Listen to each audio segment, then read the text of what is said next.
Bonjour à tous, c'est Christophe pour ma chaîne NeoProDFX. On se retrouve pour une petite vidéo parce que ça fait longtemps que j'en ai pas fait, donc comme vous avez pu le voir. Euh, cette petite vidéo, c'est un déballage d'une imprimante 3D complète que j'ai acheté comme ça parce que tout simplement j'ai besoin d'un outil fermé qui me permet de travailler assez rapidement sur pas mal de choses.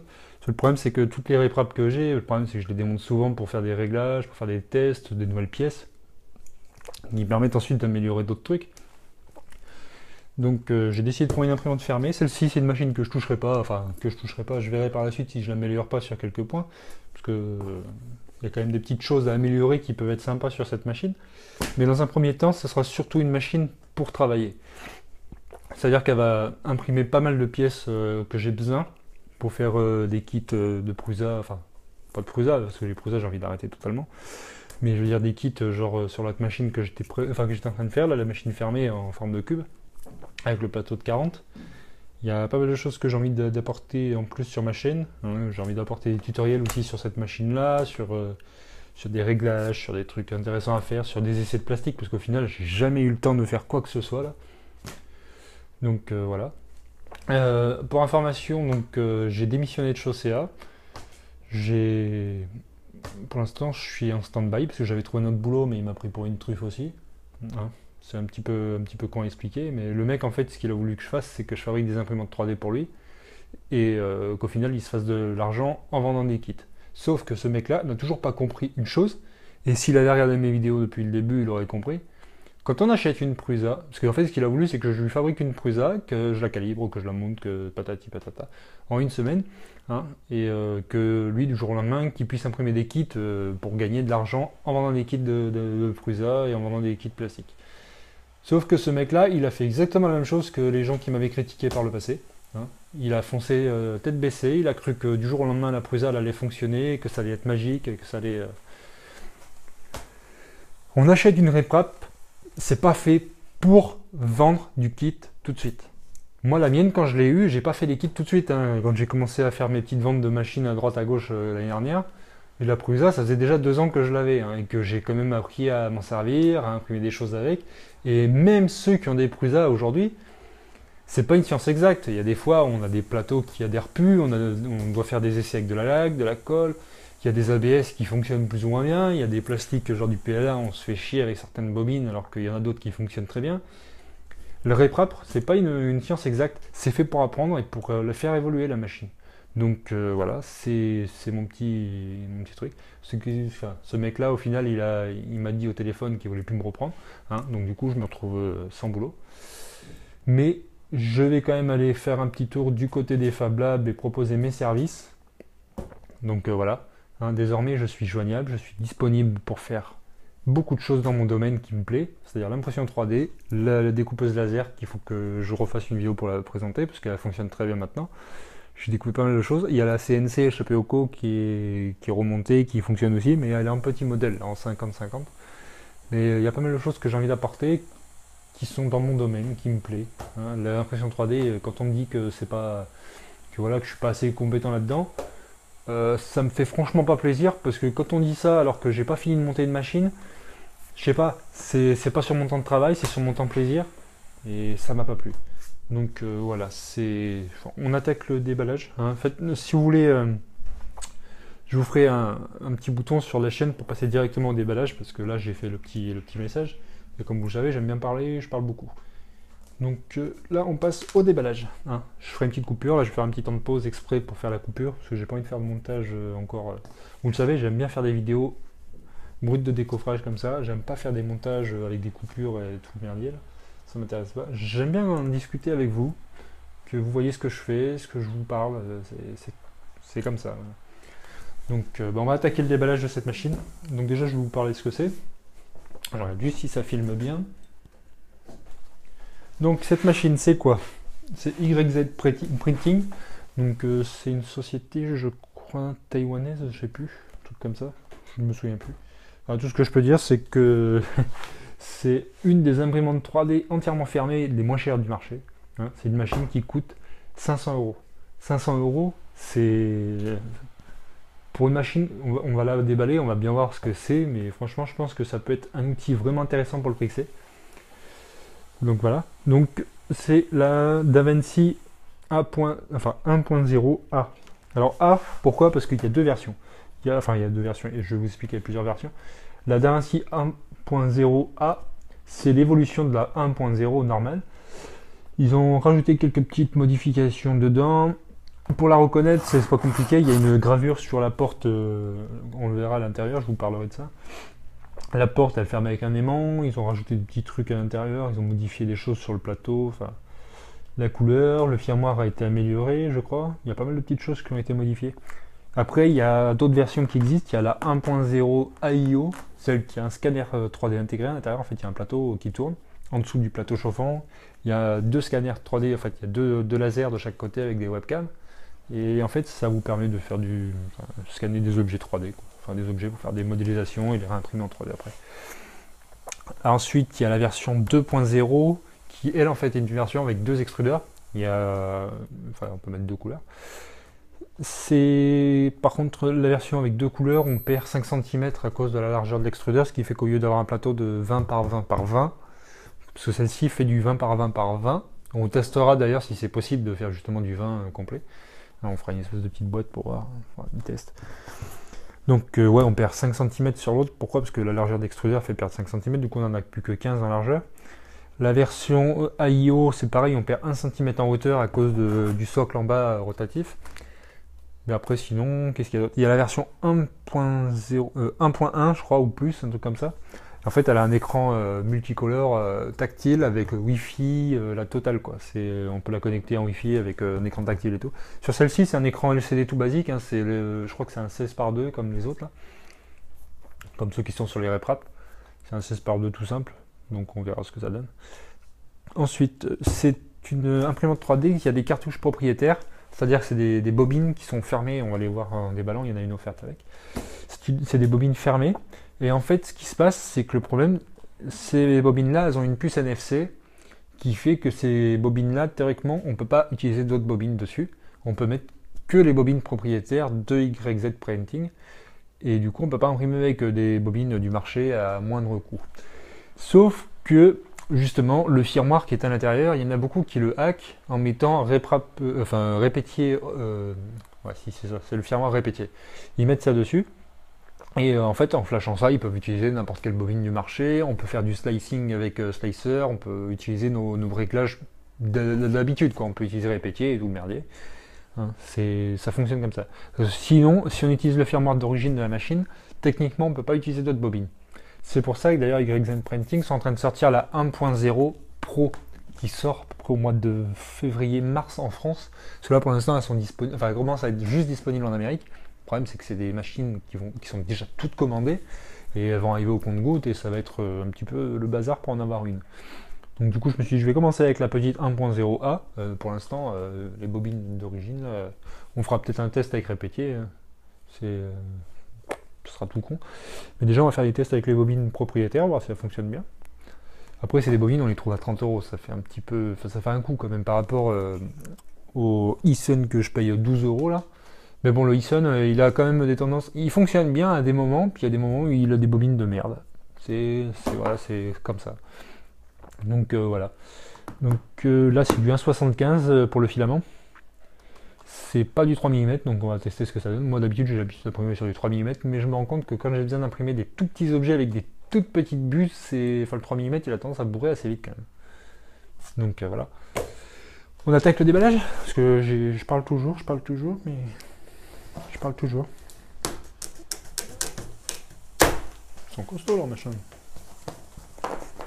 En même temps, ma lame a coupé beaucoup parce que j'ai coupé pas mal de cartons avec. Donc c'est une machine qui fait, je sais plus, je crois qu'elle fait 27 kg. Enfin, le carton fait 27 kg. Donc c'est un truc. Je l'ouvre par là, moi, mais je suis couillon parce qu'en fait, on peut la sortir par en dessous, je crois. Moi qui voulais garder le carton pour les chats, c'est mort. Alors, en fait, il y a juste les colliers là et on soulève le carton. Et du coup, ça fera un carton pour les chats. Au final, ils disent cette méthode sur internet pour ouvrir leur carton, sauf que c'est une méthode un peu con parce que l'équipement il est en dessous. Du coup, j'aurais dû l'ouvrir par au-dessus en fait. Donc du coup, l'équipement il est à l'envers. Donc, je te fous de Charlie. Oh, ils ont changé de colle. Ils se sont peut-être rendu compte que la U là, c'était de la grosse merde. Parce que moi, ah bah il y a tout qui se casse la gueule. Hein. Bah vous voyez, moi c'est des vidéos brutes de décoffrage. Hein. C'est-à-dire qu'on voit tout en temps réel, même les trucs qui se cassent la gueule. Alors, on va remettre là où ça va, même si je sais pas si ça va là. Bon bah ça, bah, c'est cool, on a même une spatule pour faire la cuisine quoi. Ça, c'est une chose que je n'ai jamais utilisée sur mes machines. Parce que pour rayer le plateau en verre, il n'y a rien de mieux quoi.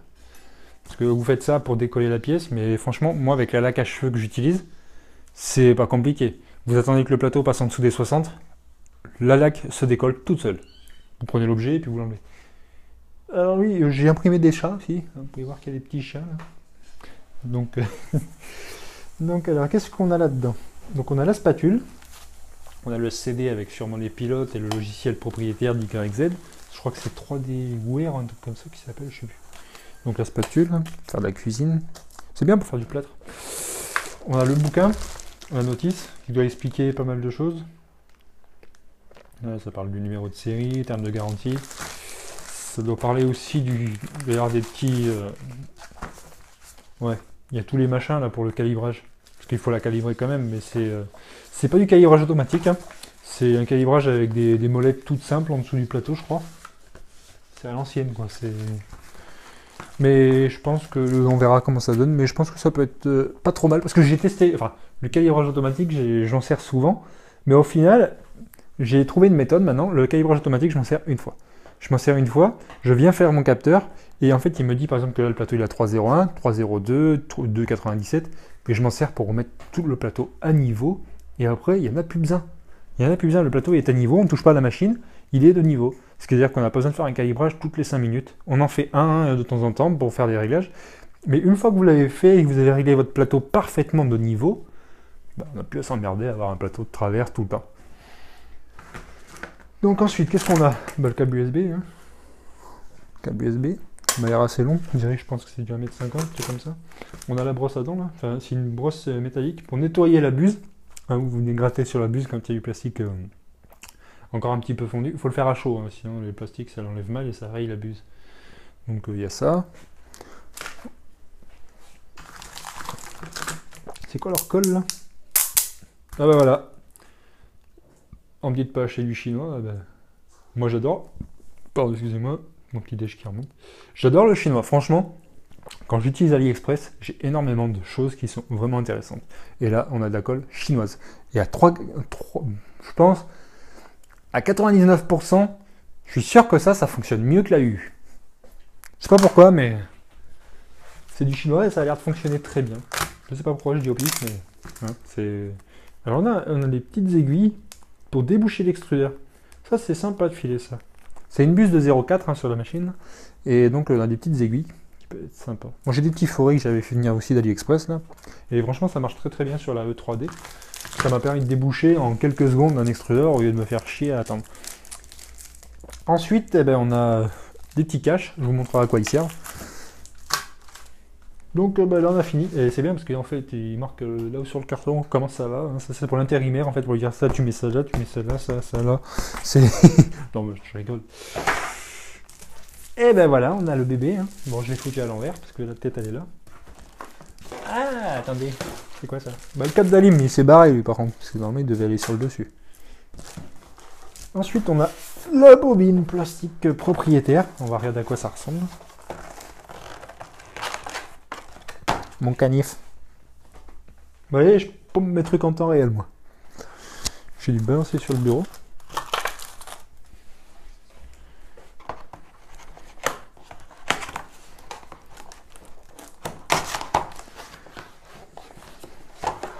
Alors, on a quelle couleur? Bah, du blanc. C'est du blanc tout le temps. Donc, la bobine, c'est une espèce de cassette que vous mettez dans la machine. On a la puce NFC qui est juste en dessous, là. Mais ça, on fera une vidéo pour en parler des cartouches. Là. Voir si ça se démonte, voir ce qu'il y a dedans. Je vais mettre le carton pour les chats, comme ça, ça va les occuper, parce que sinon, là, ils vont me faire des conneries, je le sens. Déjà que j'ai le fil du micro qui passe en plein devant moi, là. Alors, c'est quand même un gros bébé. C'est quand même un... On a un fou qui vient de passer là. C'est le quart d'heure d'amusement du chat. Alors, on va regarder la structure, hein, on va étudier un peu tout le truc là. On va voir de quoi c'est fait.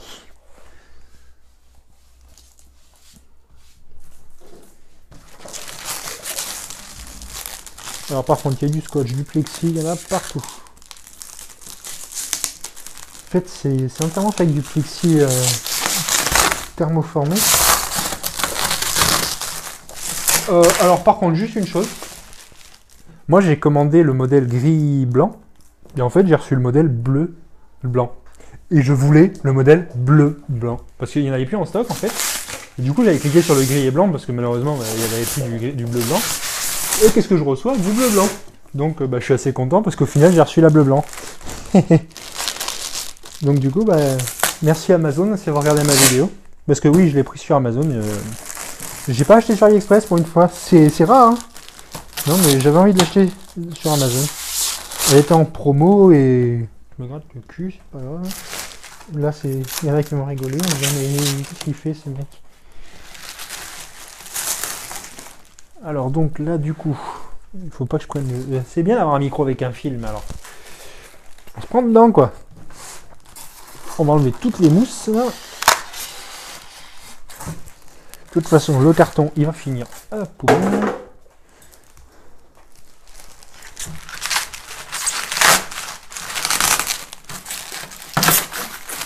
Ah, il y a des trucs qu'il n'y avait pas sur les modèles que j'ai vus sur internet.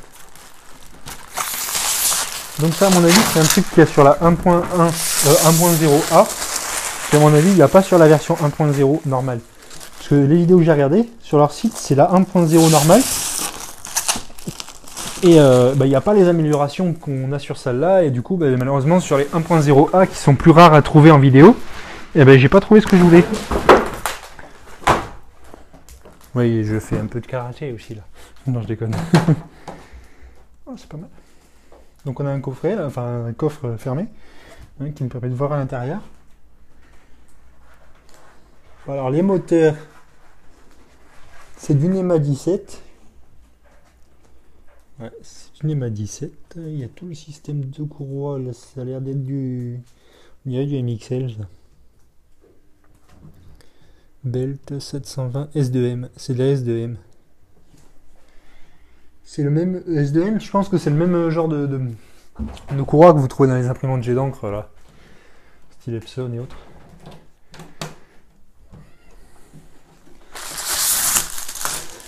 Donc c'est un beau bébé. Mazel tov.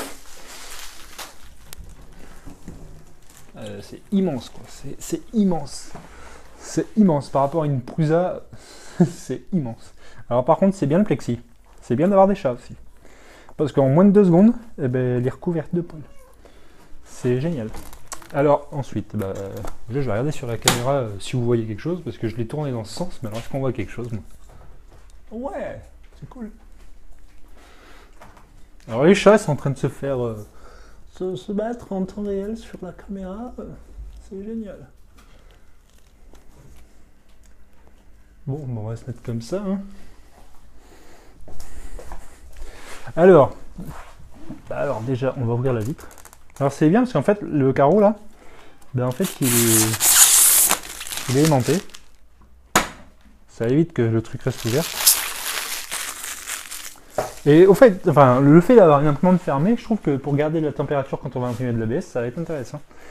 On va avoir des températures qui vont moins bouger. Alors les petits caches là qu'il y avait dans la boîte là, ça sert en fait tout simplement à... Enfin, vous l'aurez sûrement deviné, hein. Ça sert tout simplement à boucher en fait le trou des poignées sur les côtés là. Comme ça on garde la température totalement à l'intérieur de la machine. Ça permet d'avoir des courants d'air, enfin d'éviter d'avoir des courants d'air. Après j'ai vu qu'il y avait des mecs sur internet qui imprimaient on va tourner ça par là, que vous voyez quelque chose un peu.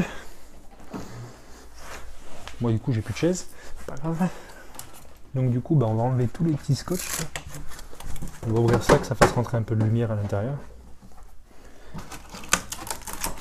Donc bah, il y a du scotch partout. Les chats ils sont heureux là, il y a un carton, ça y est, c'est Noël quoi. Donc on a de la mousse. Oh, putain, enculé, il a rentré comment ça?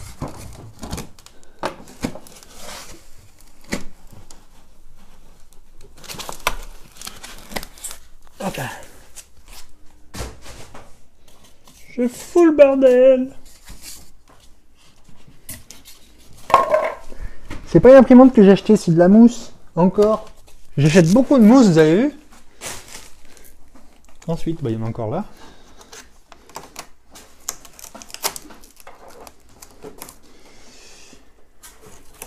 Hop là. Alors théoriquement, la vidéo là, ça aurait peut-être pas dû arriver. Hein, j'aurais peut-être pas dû faire. Enfin, je voulais peut-être pas faire de vidéo. Je sais pas. J'avais plus envie de rien faire en fait depuis quelques temps. Là, c'était. Là, le chat il a essayé de bouffer le fil, donc ça va pas trop le faire. J'avais plus trop envie de faire de vidéo, tout simplement parce qu'avec tout ce qui se passe ces temps-ci, j'en ai un peu marre. Puis au final, bah, mon 3D Hub là, il a commencé à remarcher. Et du coup, bah, ça m'a donné envie de recommencer à reprendre l'activité, de me faire plaisir, hein, d'imprimer des pièces, de retourner dans l'impression 3D dans mon domaine, quoi. Ça me plaît, j'adore ça, moi.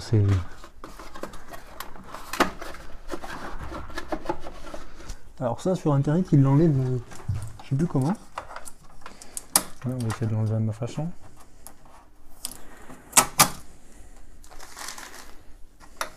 Alors ça, il y a une petite vis à enlever là. Faut enlever ça. Donc le plateau, il est froid. Putain. Alors en fait, je pense que je dois déplacer la caméra pour que vous voyez à l'intérieur.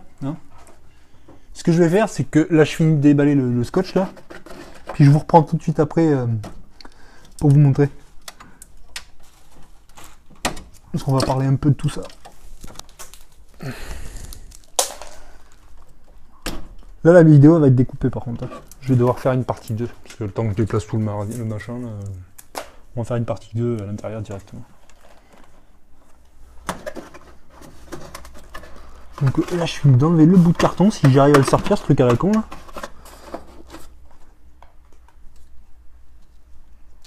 Alors, faites voir un peu ce que ça... Ah, c'est qu'il y a un collier là. Ça, sur la vidéo, il n'y était pas le collier. Ma pince coupante, je sais pas ce que j'en ai mouillé par contre. On peut dans celle-là.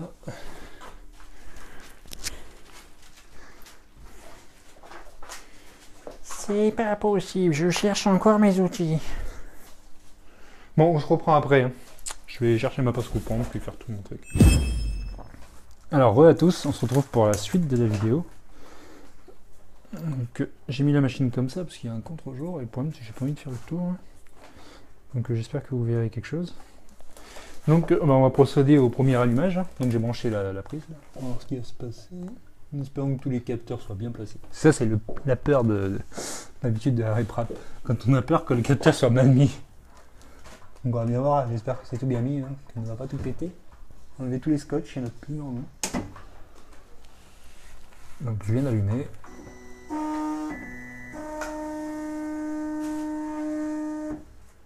Ah, c'est génial. Ça s'allume, on voit tout dedans, c'est sympa ça. Je sais pas si on voit quelque chose de bien sur la caméra, mais j'adore. Donc là j'ai le panneau de dessus qui est vert. On va fermer le capteur, il n'y a même pas de capteur, c'est juste un aimant. C'est sympa je trouve, mais on voit bien à l'intérieur, c'est vraiment, vraiment intéressant. On va essayer de faire un gros plan sur... je vais prendre le téléphone. Ça va faire un gros plan à l'intérieur.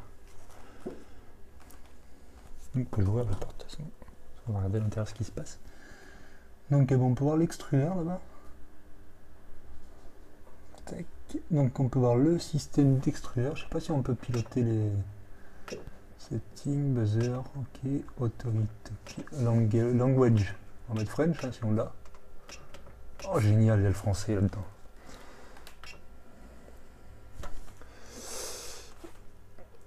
Donc hop, on est sur l'écran. On va regarder ce qu'il y a. Économie d'énergie, donc 3 minutes, d'accord. Maison. Donc service, paramètres, info. Info, on peut voir ce qu'il y a dedans. Version système, on va regarder 1.03, ok. Et pour retour, bah, c'est pas mal ça. Statut de la cartouche. Ah, ça c'est bien, on peut voir le statut de... S'il nous reste du filament. Donc il n'y en a aucune, normal. Je ne l'ai pas encore mise. Donc maison, service, remplacement de cartouche, axe d'origine, mode défilement, talonné. Nettoyer le buse, nettoyer le bac à gouttes. C'est pas mal tout ça. Il y a pas mal leur firmware, il a l'air assez complet quand même. Hein. Enfin voilà, quoi. Il y a des trucs propriétaires, mais au final, le truc est quand même assez complet, je trouve. Axe d'origine. Je suis sûr, on y est déjà, donc...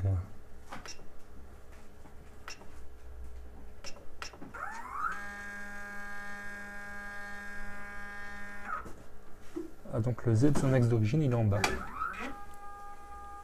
Ah non, il fait un check en bas. Et puis il remonte. Par contre, je suis en train de me rendre compte d'une chose là. Le bac à gouttes là, il est... Putain, il m'a l'air d'être vraiment ras le truc quoi.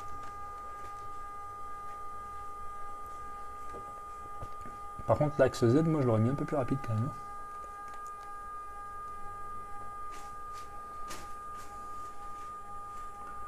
Donc bah, les moteurs, c'est du NEMA 17. Hein, ils ont graissé toutes les tiges à la graisse au lithium apparemment. Donc on peut voir l'intérieur. Bon, ça prend un peu de temps à monter l'axe d'origine. Ouais, ça passe en fait, ça passe juste. Donc ouais, le bac gris, là, enfin blanc, là, ça sert l'extrudeur comme ça, il fait caca dedans et quand il part, bah, en fait ça enlève le caca qui est collé dessus. Alors l'extrudeur là-haut, il a un capteur. Hein. Quand le filament passe dedans, il a un capteur qui lui dit que le filament justement il passe dedans. Alors du coup là on va avoir le capteur optique qui va passer devant là-bas.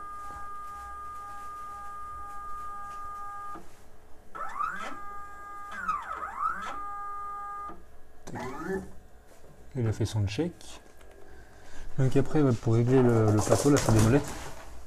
C'est des molettes et il y en a 3. Il y en a une là-bas et il y en a une là. Donc on va ouvrir un peu le châssis, voir ce qu'il y a dedans.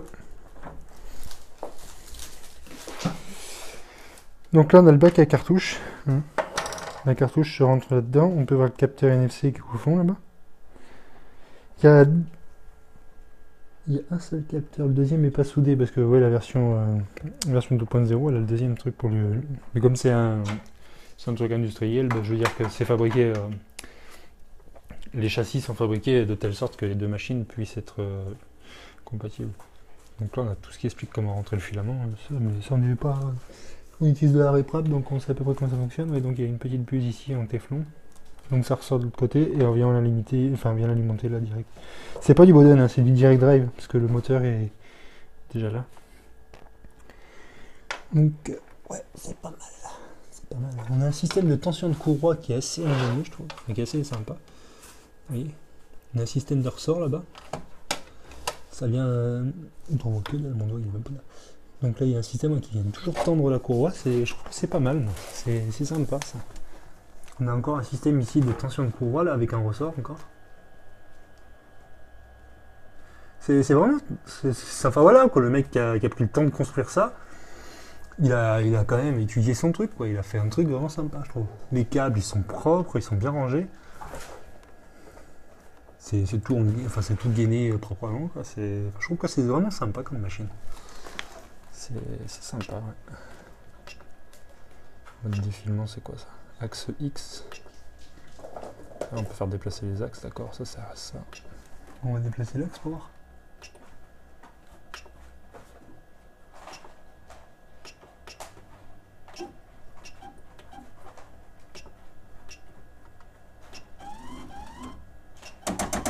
Oula.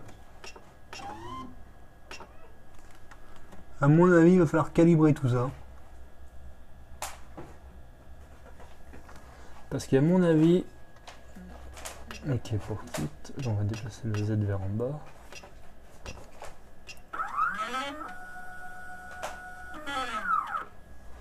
Ok. Ok. Ok. Ok. Ok.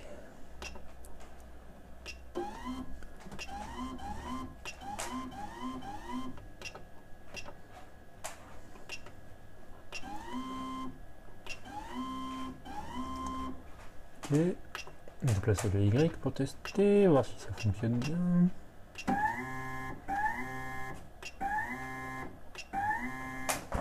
Non, on voit mieux le 17 comme ça. Là.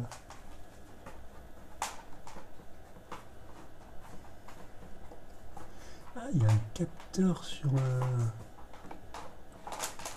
On dirait qu'il y a un capteur sur le machin, là, sur l'extrusion. C'est un capteur? Non, c'est une sonde. Ils l'ont foutu comme ça, la sonde. À moins que ce soit un capteur. Non, je pense que c'est la sonde. Il y a pas mal de capteurs dans leur système. Ah, c'est que ça s'ouvre, ça. Ah, c'est que c'est clipsé. En fait, on peut sortir l'extrudeur de là-dedans, je pense.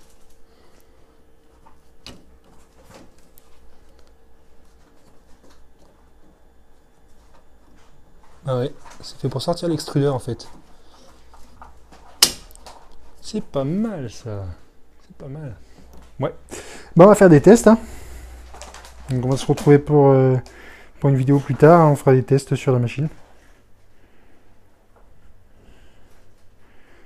J'ai autofocus qui merde.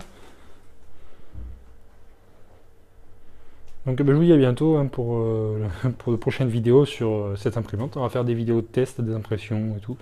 Je vais tout régler, tout calibrer comme c'est indiqué dans la notice. On verra bien ce que ça va donner. Allez, à la prochaine.